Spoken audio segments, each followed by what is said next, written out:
रानू चिड़िया, जंगल के सभी पक्षी यह समझते हैं कि मैं अपने खेत में मोमो उगाया करती थी, लेकिन यह सच नहीं है। सच तो यह है कि मैं उस वक्त में वेज मोमो जादुई गांव से लेकर आती थी। उस जादुई मोमो के गांव का द्वार कहाँ खुलता है, यह केवल मैं जानती हूँ। मैं चाहती हूँ कि तुम उस जादुई मोमो के गांव में जाओ और वहाँ से मोमो लाकर सारे जंगल में मुफ्त में बांटो। उसके बाद तुम चमत्कार देखना।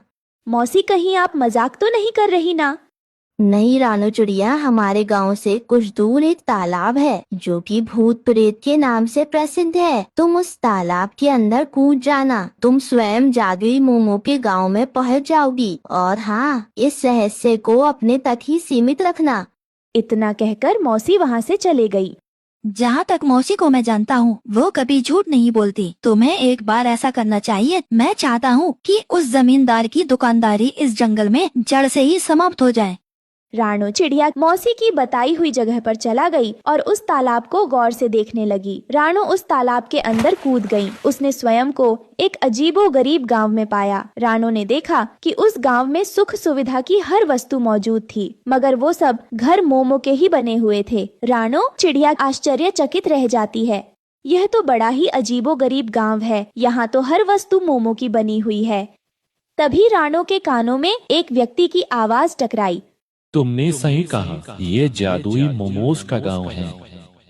रानू चिड़िया ने देखा कि वो व्यक्ति उसे देखकर मुस्कुरा रहा था। मैं यहाँ से मोमो ले जाना चाहती हूँ। तुम यहाँ से जितने भी मोमोज ले जाना चाहती हो ले जाओ। यहाँ से मोमोज ले जाने की कीमत नहीं चुकानी पड़ती। रानू चिड़िया बहुत सारे मोमो लेकर तालाब के किनारे आ पहुँची। अब मैं रोज वहाँ से मोमो लाकर जंगल में मुफ्त में बांटूंगी। मोमो ले लो, मुफ्त में मोमो ले लो, मोमो ले लो, आओ आओ।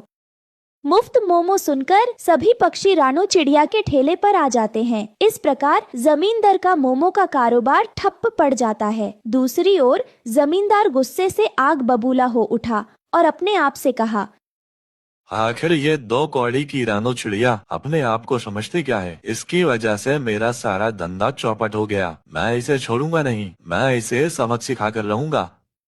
इतना कहकर जमींदार गुस्से से बाजार में उस जगह पर चला गया जहाँ पर रानू चिड़िया अपना ठेला लगाती थी। रानू चिड़िया, तुम्हारी वजह से मेरा धंधा चौपट हो गया है। मैं तुम्हें कल तक का समय देता हूँ। इस जंगल को छोड़कर चली जाओ, नहीं तो मुझसे बुरा कोई नहीं होगा। जमींदार गुस्से में रानू का ठेला तोड़ देता है और उसके घर को भी अपने गुंडे पक्षियों से कहकर उस पर बुलडोजर चलवा देता है।